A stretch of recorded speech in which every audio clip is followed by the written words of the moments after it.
Alhamdulillahi Rabbil Alamin. Allahumma salli wa sallim wa barik ala Muhammad wa ala ali Muhammad. Allahumma anfa'na bima 'allamtana wa 'allimna ma yanfa'una wa zidna ilma wa barik lana fi ilmina warzuqna al-ikhlas fil qawli wal 'amali kamila wa ilman nafi'an la yumsa wa tawfiqan daima wa sihhatan wa yaqinan wa afiyah. Amin ya rabbal alamin. Alhamdulillah, kaum muslimin rahimani wa rahimakumullah. Insyaallah ini adalah majelis terakhir kita untuk pengajian kitab Umdatul Ahkam. Dan sebelum kita tutup kajian ini, maka satu ayat saya bacakan dari surat Al-Ahzab ayat 56. Allah Subhanahu wa taala mengatakan, "Innallaha wa malaikatahu yusholluna 'alan nabi." Sesungguhnya Allah dan para malaikatnya selawat kepada Nabi Muhammad sallallahu alaihi wasallam. Ya ayyuhalladzina amanu, wahai orang-orang yang beriman, sallu alaihi, salawatlah kepada beliau, wasallimu taslima, dan salamlah kepada beliau. Ayat ini menunjukkan kita diperintahkan salawat dan salam kepada Rasulullah sallallahu alaihi wasallam, terutama pada hari Jumat dan malam Jumat. Sebagaimana sabda Nabi sallallahu alaihi wasallam, "Inna min afdali ayyamikum yaumal jum'ah." Sesungguhnya paling utama hari kalian adalah hari Jumat. Di dalamnya Nabi Adam diciptakan, di dalamnya Nabi Adam wafat, di dalamnya akan terjadi kiamat, di dalamnya akan terjadi kehancuran, kematian seluruh makhluk. Fa'aksiru alaiya minas salati fihi, maka perbanyaklah selawat kepada saya di hari Jumat. Fa inna salatakum ma'rudatun alayya, karena selawat kalian disampaikan kepada saya. Sesungguhnya Allah telah mengharamkan kepada bumi untuk memakan jasad-jasad para nabi. Hadis diriwayatkan oleh Abu Dawud dan disahihkan oleh Al-Albani.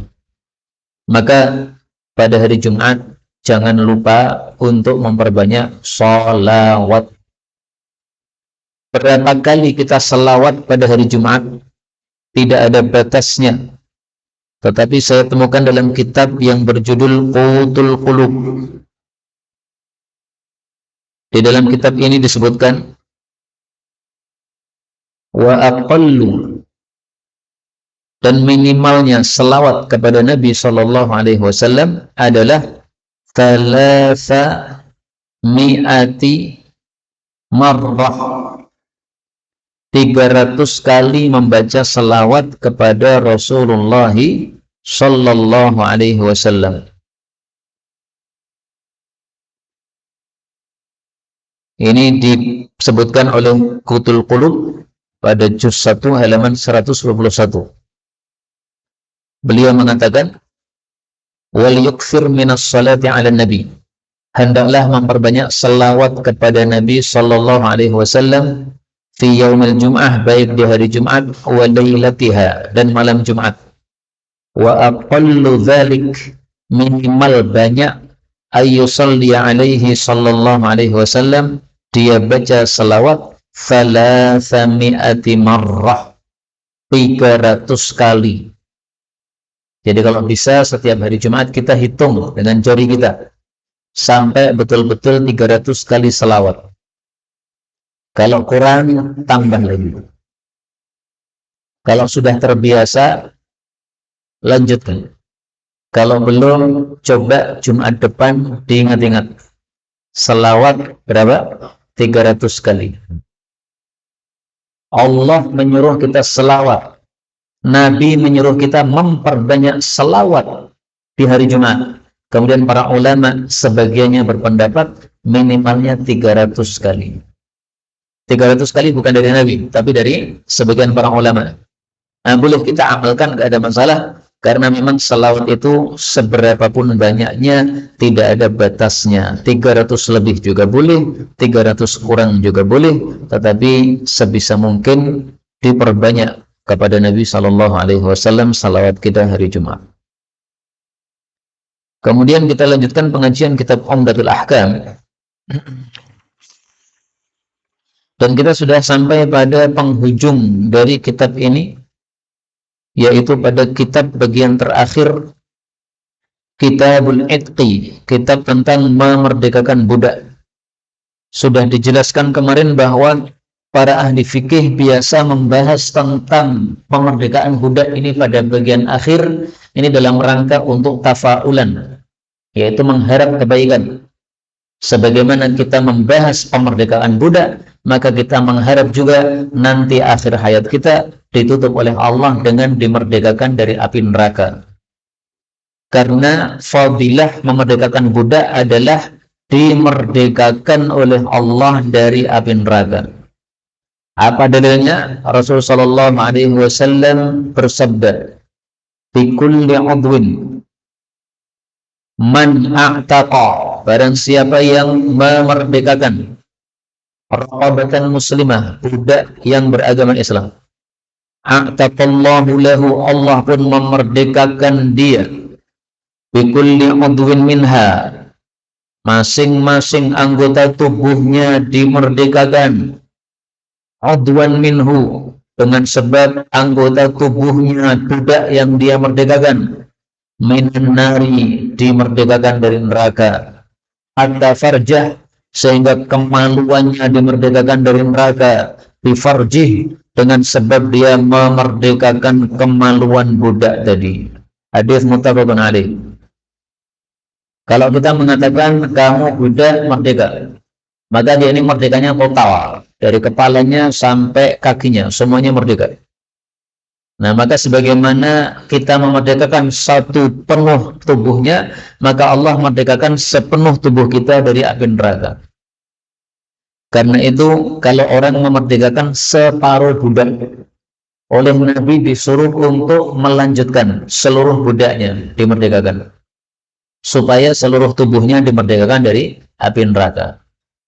Itulah yang dimaksud pada hadis berikutnya, yaitu hadis 419. Wa an ibni Umar radhiyallahu anhuma anna Rasulullah sallallahu alaihi wasallam qala, man, barang siapa a'taqa, memerdekakan, syirkan lahu, bagiannya, fi abdin, pada seorang budak, fakana lahu malun, lalu dia memiliki harta, yablughu thamanal abd, yang mencapai harganya budak tadi, qawima alaihi, maka ditetapkan harga untuk si budak, qimata adlin, dengan harga yang adil, fa'ata, lalu dia berikan, syuraka'ahu, kongsi-kongsinya, qisasahum, bagian-bagian mereka, wa'ataqa, dan menjadi merdeka, alaihi, atas hal itu, al-abdu, budak, wa illa, dan jika tidak, faqad ataqa, maka sungguh telah merdeka, minhu, dari budak tadi, ma'ataqa, apa yang telah merdeka. Maksud hadis ini adalah, ini seandainya seorang budak tapi dimiliki oleh dua orang, saya dan adik saya. Berarti saya punya separuh bagian budak ini, adik saya punya separuh bagian budak ini. Kemudian saya memerdekakan separuh budak ini. Saya katakan, wahai budak, bagianku terhadap dirimu sudah saya merdekakan. Berarti budak ini merdeka separuh, karena saya punya separuh bagian. Maka kata Nabi SAW, kalau saya punya harta yang bisa untuk melunasi budak tadi, saya disuruh bayar. Misalnya harga budak ini 100 juta. Saya sudah merdekakan separuh, berarti dia masih separuh sebagai seorang budak, harganya 50 juta. Nah, kalau saya punya duit 50 juta, maka saya disuruh membayar kepada adik saya. Ini jatahmu terhadap budak ini, nilainya 50 juta, ini saya bayar 50 juta. Terus budaknya merdeka total. Jadi orang yang memerdekakan separuh budak, karena dia punya jatah separuh budak, maka disuruh apa? Melanjutkan pemerdekaannya. Tujuannya apa? Satu, supaya tidak ada perbudakan di atas muka bumi. Jadi perbudakan itu oleh Islam tidak dihapus, tetapi dihasung dengan memerdekakan budak ini, akhirnya sekarang sudah tidak ada perbudakan. Tapi hukumnya masih berlaku. Yang kedua, supaya saya sebagai orang yang memerdekakan budak, dimerdekakan oleh Allah total seluruh tubuh saya dari api neraka. Jadi Islam mengharapkan manusia ini melakukan amalan yang bisa menyelamatkan dia dari neraka. Nah, maka salah satunya adalah merdekakan seluruh budak, seluruh tubuhmu akan dimerdekakan oleh Allah. Kemudian nilainya budak ini, supaya dia bisa merdeka semuanya, saya bayarkan kepada adik saya yang memiliki separuh budak. Harganya berapa? Harganya harus qimata adlin, harga yang adil, yang normal. Ini budak harga 100 juta, jangan dinilai 150, terlalu mahal. Jangan pula dikurangi. Ini karena adik saya sendiri, maka dikasih harga 25 juta, padahal semestinya 50 juta. Enggak, tapi adlin, harganya yang adil. Sehingga saya, orang yang memerdekakan budak, tidak terzalimi, tapi adik saya yang memiliki separuh budak ini juga tidak terzalimi. Kalau saya tidak punya duit 50 juta untuk memerdekakan budak ini, maka bagaimana? Maka faqad ataqa minhu ma ataq. Berarti sudah merdeka separuh budak tadi, nggak apa-apa. Berarti budak ini statusnya apa? Statusnya separuh sebagai orang merdeka, separuh sebagai budak. Terus gimana kalau statusnya seperti itu? Nah, maka bisa dibagi dengan cara 1 hari dia sebagai orang merdeka, bebas pergi kemana saja. 1 hari dia sebagai budak, maka dia bekerja untuk majikannya. Maka misalnya hari Ahad, dia berada di rumahnya adik saya sebagai budak. Nanti hari Senin dia merdeka. Nanti hari Selasa di rumahnya adik saya lagi sebagai budak. Hari Rabu merdeka lagi. Terus begitu, sehari. Kalau yang memiliki 4 orang, kemudian saya memerdekakan 1/4-nya, hukumnya juga sama. Saya disuruh bayar kepada 3 orang ini. Misalnya budaknya harga 100 juta, saya merdekakan 1/4-nya. Berarti saya bayar 25 juta, 25 juta, 25 juta. Kalau sudah begitu merdeka total. Kalau saya nggak punya duit 75 juta, berarti dia merdeka 1/4. Maka berarti hari Ahad dia merdeka, Senin jadi budak, Selasa jadi budak, Rabu jadi budak. Kamis merdeka lagi. Jumat jadi budak, Sabtu jadi budak, Ahad jadi budak. Begitu cara menerapkan hadis ini. Kita lanjutkan 420. Wa an Abi Hurairah radhiyallahu anhu, 'anil Nabi sallallahu alaihi wasallam qala: Man a'taqa, barang siapa yang memerdekakan, syiqsan, satu bagian, lahu, miliknya, min mamlukin, dari seorang budak, fa'alaihi, maka keharusannya, khalasuhu, memerdekakannya, kulluhu, seluruhnya, fi malihi, dengan hartanya. Fa'in, maka jika lam yakun, tidak ada, lahu, bagi dia, malun, harta, qumima, maka dinilailah al-mamluku, budak tadi, qimata adlin, dengan harga yang adil, yang normal. Thumma, kemudian ustus'iya, disuruh bekerja, al-abdu, si budak tadi, ghaira mashquqin alaih, tanpa diberatkan terhadap budak tadi. Hadis ini sama dengan hadis sebelumnya, hanya ada tambahan. Ini budak separuh milik adik saya, separuh milik saya. Harga 100 juta. Sudah saya merdekakan, saya harus melunasi 50 juta kepada adik, tapi saya nggak punya. Maka bagaimana solusinya? Solusinya ustusiyal abdu, budak suruh kerja. maka dia disuruh bekerja mengumpulkan duit 50 juta. Kalau dia sudah dapat duit 50 juta, dia bayarkan kepada adik saya sebagai majikannya, kemudian dia jadi merdeka. Berarti solusinya ada dua. Solusi pertama, kalau saya punya duit, saya lunasi total. Kalau saya tidak punya duit, maka solusi kedua, ini budak suruh kerja.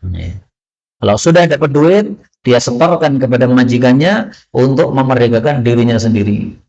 Tetapi kalimat ini, ustusnyal abdu, dia disuruh kerja, ini kalimat diperselisihkan oleh para ulama. Sebagian ulama mengatakan ini tidak sahih, ini hanya tambahan dari perkataan rawi. Yang sahih adalah hadis yang pertama tadi, dia merdeka separuh. Tetapi pendapat yang lebih kuat, insyaallah ta'ala, bahwa kalimat ini, ustusnyal abdu, budaknya disuruh kerja, ini adalah hadis yang sahih sebagaimana dijelaskan oleh Ibnu Hajar dalam kitab Fathul Bari. Ini hadis Nabi, bukan perkataan rawi. Maka ini bisa dijadikan sebagai dalil. Kaum muslimin rahimani wa rahimakumullah, saya katakan tadi bahwa Islam tidak menghapus perbudakan, karena memang tidak ada dalil sama sekali yang melarang kita untuk tidak boleh punya budak, tidak ada. Sehingga kalau ada perang lagi antara muslim dengan kafir, seperti di masa Nabi Isa besok, ya, ketika Nabi Isa memimpin peperangan terhadap Dajjal, kemudian orang-orang kafir tidak masuk Islam, maka seandainya mereka tidak mau masuk Islam kemudian jadi budak, boleh. Jadi budak kita bisa. Tapi Nabi Isa waktu itu ketika memimpin perang, beliau membunuh semua yang tidak mau masuk Islam. Jadi di masa Nabi Isa enggak ada orang bisa memilih agama lain, enggak ada. Kamu pilih mati atau kamu pilih Islam. Maka semua orang berdapat masuk Islam. Itulah yang disebutkan oleh Allah di dalam Al-Quran. Wa im min ahlil kitab illa la yu'minanna bihi qabla mautih. Surat An-Nisa ayat 159. Semua orang-orang ahli kitab, Yahudi, Nasrani, Protestan maupun Katolik, semuanya la yu'minan nabihi, semuanya akan beriman kepada Nabi Isa qabla mautih, sebelum matinya Nabi Isa besok. Maksudnya Nabi Isa sekarang kan masih hidup tapi di langit. Nah, akan turun ke bumi, nanti akan memimpin perang terhadap Dajjal. Kalau Dajjal sudah mati, maka semua orang-orang kafir suruh beriman. Kalian harus beriman. Tidak beriman, penggal lehernya. Maka Allah katakan semua ahli kitab akan masuk Islam. La yu'minan nabi, akan iman kepada Nabi Isa alaihissalatu wassalam. Maka di masa Nabi Isa, agama yang diterima cuma satu. Gereja nggak boleh tegak. Kafir nggak ada di atas muka bumi. Kalau nggak mau Islam pun Nabi Isa yang mimpin nanti. Adapun sebelum Nabi Isa, maka kalau ada peperangan, maka orang kafir kalah, mereka tidak masuk Islam, silahkan. Nah, tapi nanti jadi budaknya umat Islam, bisa. Jadi budak bisa. Maka Islam tidak menghapus perbudakan.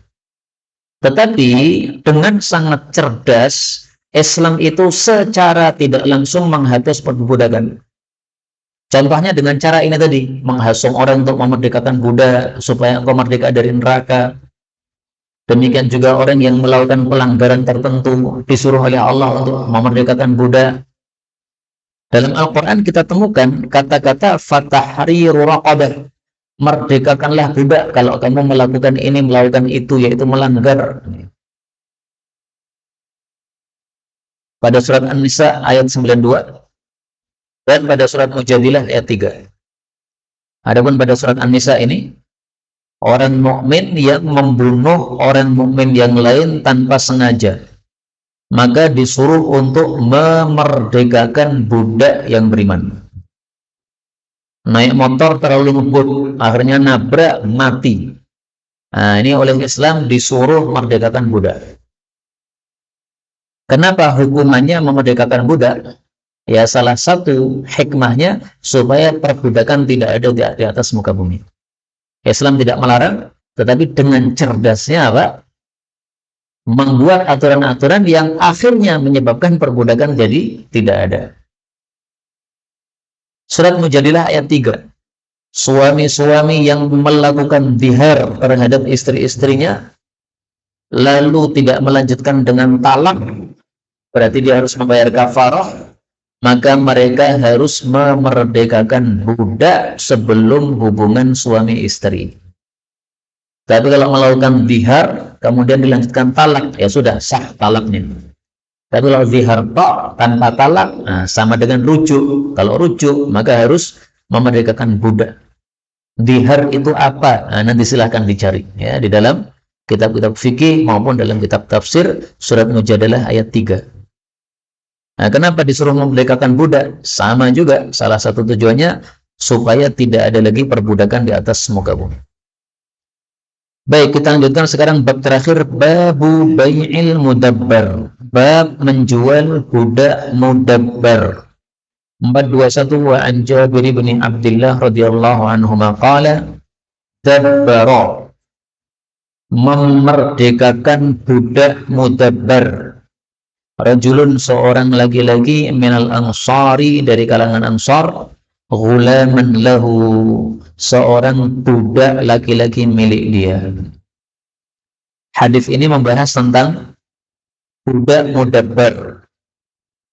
Apa itu budak mudabbar? Budak yang dijanjikan merdeka oleh majikannya kalau majikannya mati. Misalnya saya punya budak, saya bilang kepada budak saya, budak, kalau saya mati, kamu otomatis merdeka. Nah, itu namanya mudabbar. Jadi saya memberikan janji, kalau saya mati, kamu merdeka otomatis. Kamu tidak bisa diwarisi oleh anak-anak saya. Ini namanya apa? Mudabbar.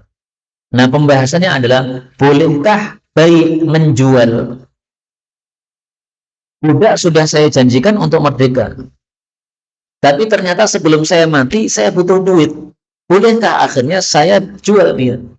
Dengan kata lain, saya tidak menepati janji. Janjinya dimerdekakan, mau dijual. Apakah ini termasuk tidak menepati janji yang dilarang dalam Islam? Ataukah ini termasuk yang diperbolehkan? Nah, inilah jawabannya hadis ini. Ada seorang ansar memerdekakan budaknya secara mudabbar. Wa fi lafdhin, dalam lafal yang lain, balaghan nabiyya, telah sampai ke telinga Nabi sallallahu alaihi wasallam, anna rajulan, ada seorang laki-laki, min ashabihi, dari sahabat-sahabat beliau, a'taqa ghulaman lahu, memerdekakan budaknya, an duburin, secara mudabbar. Padahal lam yakun lahu, tidak ada baginya, malun ghairuh, harta selain budak tadi. Faba'ahu, lalu Nabi menjual budak tadi, bi thamani mi'ati dirham, dengan harga 800 dirham. Kemudian arsala, Nabi mengutus atau mengirimkan, bi thamanihi, harganya atau uangnya, ilaihi, kepada orang tersebut. Nah, hadis ini menunjukkan bahwa kalau seseorang sudah menjanjikan budaknya untuk mudabbar, tapi ternyata butuh duit, maka dia boleh membatalkan perjanjian tadi. Mohon maaf budakku, kamu sudah saya janjikan merdeka kalau saya mati. Tapi sekarang saya belum mati, saya butuh duit. Maka saya terpaksa menjual kamu. Jadi mohon maaf, nggak jadi saya merdekakan. Boleh seperti ini. Karena di sini ba'ahul, Nabi sendiri yang menjualnya. Tapi memang para ulama berselisih pendapat, boleh atau tidak. Ada yang mengatakan nggak boleh, ada yang mengatakan boleh, ada yang mengatakan nggak boleh mutlak, ada yang mengatakan boleh mutlak. Nah, pendapat yang bagus adalah yang sesuai hadis ini. Boleh menjual budak mudabbar apabila ada hajat. Di sini disebutkan lam yakun lahu malun ghairuh. Dia tidak punya harta lain. Kalau dia punya harta lain, nggak perlu membatalkan mudabbarnya. Tapi nggak punya harta yang lain. Dalam hadis yang lain disebutkan asabahu dain, dia menanggung utang. Maka untuk melunasi utang, dia nggak punya harta kecuali budak tadi. Nah, inilah hajat. Dia perlu kepada duit untuk apa? Melunasi utang. Maka ringkasnya, kalau tidak ada hajat, jangan dibatalkan. Kalau ada hajat, silahkan mudabbarnya dibatalkan, nggak apa-apa, karena dilakukan oleh Rasulullah SAW. Dan dari hadis ini juga kita ambil dua pelajaran yang lain. Pertama, bahwasanya boleh seseorang itu menjual secara lelang. Karena dalam hadis yang lain, Rasulullah mengatakan, siapa yang mau membeli budak ini? Nah, maka para sahabat ngacung ya. Ini saya berani dengan harga sekian, saya berani harga sekian, saya berani harga sekian. Itu namanya apa? Lelang. Jadi budaknya oleh Nabi dibawa ke pasar misalnya. Kemudian nih ada budak, siapa yang mau beli nih? Nah, harganya yang menentukan adalah para pembeli. Oh, saya berani sekian-sekian. Akhirnya dibeli dengan harga 800 dirham. Nah, 800 dirham ini berapa ini? Ini kalau nilai zaman dulu ya. Kalau sekarang dirham kan sudah sangat murah nih. Kalau nilai zaman dulu ya sekitar budak ini harganya adalah 200-an juta sekitarnya. Maka panjenengan bisa Pak menilai kira-kira budak harga berapa? Antara 100 sampai 200 nih. Kalau budak perempuan bisa lebih murah, 100 juta. Tapi kalau budak laki-laki bisa lebih mahal lagi. Kemudian pelajaran yang kedua menunjukkan bahwasanya utang itu didahulukan daripada sedekah. Menjanjikan budaknya merdeka, ini kan termasuk sedekah. Majikannya sedekah kepada budaknya, kamu saya merdekakan, tapi nunggu saya mati dulu. Sedekah itu tidak wajib. Adapun membayar utang hukumnya adalah wajib. Nah, sekarang mana didahulukan? Bayar utang atau sedekah? Bayar utang dulu. Kecuali kalau sedekah-sedekah kecil yang tidak mengganggu bayar utang, tidak apa-apa. Misalnya ada orang miskin datang, Pak minta makan, saya nggak punya makanan nih. Kita ambil uang 5.000. Utangnya berapa? Saya punya utang 5 juta. Apakah 5.000 mengganggu membayar utang 5 juta? Enggak. Setiap bulan saya nyaurnya 1 juta. Misalnya, 1 juta dikurangi 5.000, kan nggak terganggu kan? Nah, maka nggak apa-apa. Tapi kalau misalnya nih, jamaah masjid disuruh urunan, masing-masing jamaah masjid silahkan urunan untuk beli AC untuk masjid misalnya, masing-masing orang 500.000. Nah, maka orang itu harus izin. Saya izin tidak ikut urunan. Kenapa? Saya harus nyaur utang, saya punya utang sampai 5 juta. Belum lunas, dan kalau dikurangi 500, saya nggak bisa nyaur ini. Nah, maka nyaur utang didahulukan daripada apa? Bersedekah. Rasulullah SAW mengajarkan kepada kita untuk berdoa berlindung dari hutang. Ini doanya. Allahumma inni a'udzubika minal kasali wal harami wal ma'sami wal maghrami. Ya Allah, sesungguhnya aku berlindung dari malas, dari pikun, dari berbuat dosa, dari berhutang. Bukan berarti berhutang itu haram, bukan. Bahkan Rasulullah pun mati dalam keadaan berhutang. Beliau wafat sementara baju besi beliau digadaikan pada orang Yahudi. Berarti masih punya utang belum lunas. Maka utang itu boleh. Tetapi apa? Kita berlindung dari utang yang melilit kita, yang kita kewalahan tidak bisa melunasinya. Ini hadis muttafaqun alaih. Ketika Rasulullah SAW berlindung dari hutang, maka ada yang bertanya, ma aktsara ma tasta'idz minal maghram. Betapa sering Anda berlindung dari hutang, wahai Rasulullah. Perhatikan kata-katanya, ma aktsar, betapa sering. Jadi doa ini sering dibaca oleh Nabi. Seringnya kapan? Kana yad'u fi shalah. Doa tersebut dibaca oleh Nabi saat sholat. Jadi pada tahiyat akhir, innaka hamidum majid. Allahumma inni a'udzubika min adzabil qabr wa a'udzubika min fitnatil masiihid dajjal wa a'udzubika min fitnatil mahya wa fitnatil mamat. Allahumma inni a'udzubika minal ma'sam wal maghram. Jadi minimal 5 kali setiap hari Nabi berlindung dari utang dan dosa. Bayangkan Pak, Nabi yang sudah dijamin dosanya diampuni oleh Allah, berlindung setiap hari minimal 5 kali dari utang dan apa? Dosa. Maka ini sunnah, mari kita hidupkan. Setiap salat, innaka hamidum majid, kemudian berlindung dari 4, tambahi lagi minal ma'sam, dari dosa, wal maghram, dan utang. Ini 2 ini penting. Karena setiap kita pasti melakukan apa? Dosa-dosa. Nah, supaya Allah kasih kita kekuatan untuk meninggalkan dosa yang sudah bertahun-tahun menjadi kebiasaan misalnya, maka Allah akan kasih kekuatan insyaallah ta'ala. Yang penting kita baca terus. Kata guru saya, semakin kuat kita membaca doanya, semakin kuat Allah kasih kekuatan kita sehingga meninggalkan dosa tersebut. Maka ketika beliau ditanya, kenapa engkau sering baca doa ini? Beliau menjawab, innar rajula idza gharim. Seseorang itu kalau sudah berhutang, haddatsa fakadzab, ngomongnya dusta, wa wa'ada fa akhlaf, lalu menjanjikan, lalu menyelisih janjinya.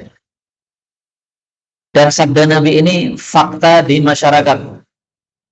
Ada orang utang kepada seseorang teman, katanya dilunasi bulan Mei. Ternyata akhir Mei belas nggak kontak sama sekali, nggak menghubungi. Bahkan sampai akhir Desember, Mei, Juni, Juli, Agustus, September, Oktober, November, Desember, 8 bulan Pak, belas nggak menghubungi. Padahal katanya janjinya nanti Mei akhir saya lunasi. Dan itu terjadi katanya tahun 2018 yang lalu.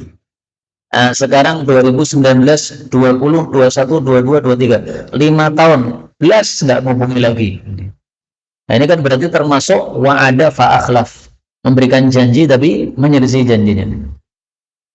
Boleh menyelisih janji kalau memang tidak mampu melunasi, tapi bilang kepada yang kita ngutang kepadanya, mohon maaf, hubungi ya, saya dulu menjanjikan akhir Mei saya lunasi, tapi ternyata nggak ada duit, bahkan sepi gara-gara COVID ini. Maka mohon maaf, betul-betul saya nggak bisa melunasi bulan Mei. Kapan mau dilunasi? Nah, dijanjikan lagi waktu yang lain. Karena itulah Rasulullah SAW tidak suka untuk banyak-banyak atau sering-sering berhutang gara-gara ini. Sekali lagi, bukan berarti dilarang berhutang, bukan. Berhutang boleh kalau memang kita memerlukannya, tetapi hendaklah kita berhati-hati, jangan sampai kita terlilit oleh utang sehingga tidak mampu untuk melunasinya. Maka caranya berlindung dari dosa dan hutang. Kalau sesuai faktanya sekarang ini kita punya utang, maka di sini ada doa juga dari Nabi SAW yang disampaikan oleh Sayyidina Ali. Ali pada suatu hari melihat seseorang wajahnya bermuka masam. Maka ditanya, kenapa kamu murung begitu?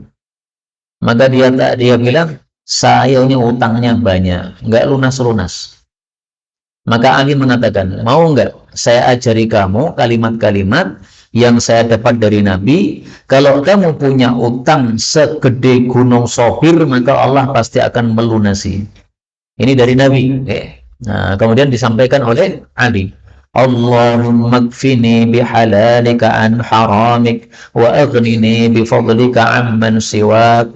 Ya Allah, cukupi saya dengan halalmu dari harammu, dan cukupi saya dengan karuniamu dari selainmu. Maka kalau kita punya utang, pengen segera lunas, caranya adalah ketika bangun malam, jam berapapun, jangan langsung tidur lagi, tapi duduk dulu, angkat tangan. Baca doa ini. Karena doa di tengah malam lebih apa? Mustajab. Bangun jam 12, wah masih jam 12, masih jam tidur. Jangan langsung tidur.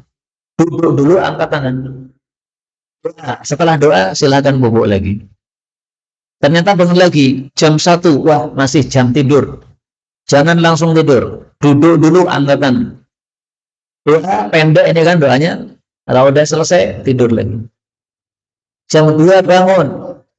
Jangan langsung tidur. Duduk dulu, angkat tangan, baca doa ini.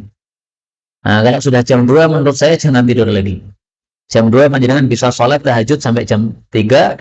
Nah, nanti jam 3 sampai subuh bisa istirahat lagi. Tahajud 1 jam sudah lumayan. Kalau bisa, sebelum doa ini dibaca, ditambahkan dengan doa yang mustajab. Apa doanya yang mustajab? Kata Nabi, barang siapa yang bangun malam lalu ketika bangun mengucapkan la ilaha illallah wahdahu la syarikalah lahul mulku wa lahul hamdu yuhyi wa yumiit biyadihil khair wa huwa ala kulli syai'in qadir subhanallah walhamdulillah wa la ilaha illallah wallahu akbar wa la hawla wa la quwwata illa billah. Ini wirid. Baru setelah itu membaca doa, maka ustujiba lahu, pasti dikabulkan oleh Allah. Hadis diriwayatkan oleh Bukhari. Baik, itu tadi yang berkaitan dengan hadis ini tadi. Ini panjang lebar karena ternyata ngepasi saja waktunya masih cukup panjang, sementara hadisnya sudah selesai. Dan dengan demikian kaum muslimin rahimani wa rahimakumullah, kita ucapkan alhamdulillahi Rabbil Alamin, karena sudah selesailah kita pelajari kitab Umdatul Ahkam ini dari awalnya sampai akhirnya. Berapa tahun saya nggak ngerti. Kalau panjenengan mencatat awal dulu ngaji kitab ini tanggal berapa, maka tolong sekarang dicatat ini tanggal terakhirnya tanggal 17 Februari 2023. Cara mengkaji kitab paling bagus caranya seperti itu. Awal kita ngaji tanggal berapa ditulis. Nanti akhirnya tanggal berapa ditulis. Supaya kita tahu, oh saya sudah pernah mempelajari kitab ini dari tanggal ini sampai tanggal ini. Totalnya 2 tahun, 3 tahun, 4 tahun. Jadi kenangan untuk orang-orang setelah kita. Baik, sebelum kita tutup ini ada pertanyaan. Bolehkah menghajikan orang tua yang sudah meninggal? Boleh. Adapun dalilnya, seorang sahabat Nabi yang menghajikan saudaranya. Saudaranya bernama Syubrumah. Maka dia mengatakan labbaik Allahumma an Syubrumah. Maka Nabi mendengar begitu, Nabi bertanya, loh, kamu menghajikan Syubrumah. Syubrumah itu siapa? Maka dijawab, Syubrumah adalah saudara saya. Maka Nabi bertanya, kamu sendiri sudah haji belum? Belum. Maka beliau katakan, kamu haji dulu. Kalau kamu sudah haji, baru kamu menghajikan Syubrumah saudaramu. Berarti boleh menghajikan orang lain, tetapi syaratnya kita harus sudah haji terlebih dahulu. Kalau kita belum haji, kita malah menghajikan orang yang mati, maka hajinya tetap sah, tapi sah untuk kita, bukan untuk orang yang mati. Ini. Misalnya seseorang haji mengatakan labbaik Allahumma an bapak saya yang sudah wafat, misalnya gitu. Tetapi dia sendiri belum haji. Gimana? Nah, dia pulang ke Indonesia, sudah sah hajinya, tapi haji untuk diri sendiri, bukan untuk bapaknya yang sudah mati. Kalau dia pengen untuk bapaknya yang sudah mati, haji lagi yang kedua, baru untuk bapaknya. Ini hadisnya riwayat Abu Dawud, derajatnya sahih kata Syekh Albani, meskipun ada juga yang mendhaifkan. Bolehkah meminjam kambing jantan dari tetangga untuk dikawinkan supaya beranak?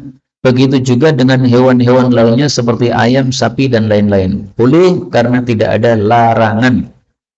Yang dilarang adalah meminjam tetapi dengan upah. Jadi misalnya, ini saya pinjam kambing jantanmu untuk dikawinkan dengan kambing betinaku. Upahnya berapa? Upahnya 100.000, nggak boleh. Kenapa nggak boleh? Karena belum tentu kawinnya berhasil. Mungkin kawinnya berhasil, tetapi tidak bunting, nggak berhasil juga. Mungkin bunting, tapi akhirnya nggak berhasil karena gugur, nggak berhasil juga. Jadi dia sudah keluar duit 100.000 tapi nggak dapat apa-apa. Tetapi kalau hanya takrimah, memberikan sesuatu sebagai tanda terima kasih, nggak apa-apa. Saya pinjam kambing jantanmu, silahkan, gratis, gratis. Nah, ketika saya kembalikan kambing jantannya, saya tambahi nasi 1 bungkus, nggak apa-apa. Ditambahi air aqua 1 gelas, boleh. Wallahu a'lam bishawab. Waktunya